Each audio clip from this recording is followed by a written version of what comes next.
సూర్యాపేట జిల్లా హుజూర్ నగర్ మైనారిటీ గురుకుల పాఠశాలలో అవినీతి రాజ్యమేలుతుందని అవుట్ సోర్సింగ్ ఉద్యోగులు ఆరోపిస్తున్నారు. ప్రైవేట్ వ్యక్తులు ముఠాగా ఏర్పడి అవుట్ సోర్సింగ్ ఉద్యోగాల దందా నిర్వహిస్తున్నట్లు వారు వాపోయారు. ప్రిన్సిపల్ రహస్య సైతం ఇష్టారీతిన పాత ఉద్యోగులను తొలగించి కొత్త వారిని ఇస్తున్నారని ఆవేదన చెందారు. ఒక్క అవుట్ సోర్సింగ్ పోస్టుకు 1,70,000 నుండి 1,00,000 వరకు వసూలు చేస్తున్నారని తెలిపారు. ఖమ్మం జిల్లా సత్తుపల్లి పట్టణంలో గణేష్ నవరాత్రి ఉత్సవాలను ఉత్సవ కమిటీ సభ్యులు ఘనంగా నిర్వహించారు. 44 లక్షల కరెన్సీతో స్వామివారిని అలంకరించి 216 రకాల నైవేద్యాలు సమర్పించారు. రామాలయ ప్రాంగణంలో వాసవి క్లబ్, ఆర్య వైశ్య సంఘం సంయుక్తంగా నిర్వహించాయి. మట్టితో తయారు చేసిన గణనాథులకు నవరాత్రులు శుభపరిణామమని సత్తుపల్లి పట్టణ సిఐ అన్నారు.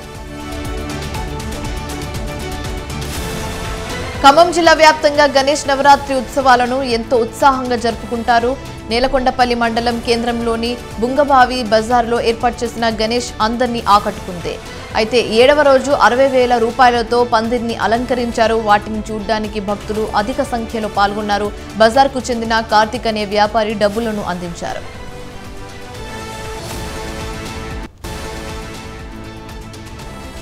హుజూర్ నగర్ మైనారిటీ గురుకుల పాఠశాలలో ఉద్యోగాల మాఫియా నడుస్తుంది. ఒక్కో అవుట్ సోర్సింగ్ పోస్టులకు 1,00,000 నుంచి 2,00,000 వరకు వసూలు చేస్తున్నారని ఆరోపణలు వినిపిస్తున్నాయి.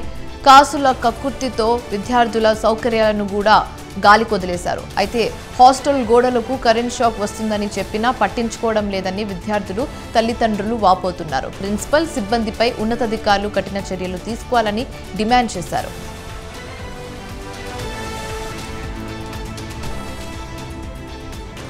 నవరాత్రి ఉత్సవాలు వరంగల్ నగరంలో కనుల పండగగా జరుగుతున్నాయి. నిన్న శుక్రవారం లక్ష్మీవారం కావడంతో శివనగర్లోని వాసవి కాలనీకి చెందిన వినాయక ట్రస్ట్ సభ్యులు 1,50,000 కరెన్సీ రూపాయలతో స్వామివారిని ప్రత్యేక అలంకరణ చేశారు.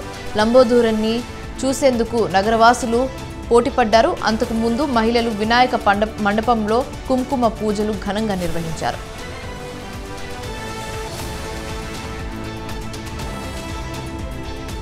నిమజ్జన ఏర్పాట్లను మల్కాజ్గిరి డీసీపీ పరిశీలించారు. చెత్త చెదారం వ్యర్థాలు తొలగించేందుకు ఎప్పటికప్పుడు తొలగించేందుకు అదనంగా వాహనాలు ఏర్పాట్లు చేస్తున్నామని చెప్పారు. నిరంతరం శానిటేషన్ పై ప్రత్యేక దృష్టిని కేంద్రీకృతం చేస్తున్నామని తెలిపారు.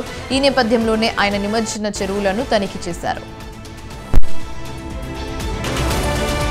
పశ్చిమ గోదావరి జిల్లా భీమవరంలో దారుణ సంఘటన చోటు చేసుకుంది. కన్నబిడ్డలు ఉండేందుకు నీడలేక వృద్ధ దంపతులు అల్లాడిపోతున్న సంఘటన స్థానికంగా కలకలం రేపుతుంది.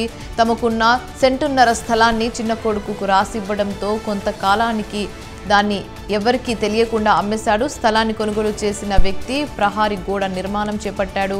కొడుకు చేసిన పనికి 3 రోజులుగా నీడలేక ఎండలోనే ఉంటున్నారు. అధికారులు స్పందించి న్యాయం చేయాలని కోరుతున్నారు. విజయనగరం జిల్లా రేగడి తహసీల్దార్ కార్యాలయంలో కౌలు రైతులు ధర్నా చేపట్టారు. ఇటీవల కురిసిన భారీ వర్షాలతో సాయన్నగడ్డ పొంగిపొర్లుతుంది. అయితే దీంతో రేగడి గ్రామంలోకి వరద నీరు పోటెత్తింది. వరద ధాటికి పంట పొలాలు మునిగిపోయాయి. వరద ముంపు వారం రోజుల పాటు ఉండడంతో వరి, చెరుకు పంటలకు పూర్తిగా నష్టం వాటిల్లిందని కౌలు రైతులు ఆవేదన వ్యక్తం చేస్తున్నారు. నష్టపోయిన కౌలు రైతులకు ప్రభుత్వం నష్టపరిహారం అందేలా చర్యలు చేపట్టాలని కోరారు.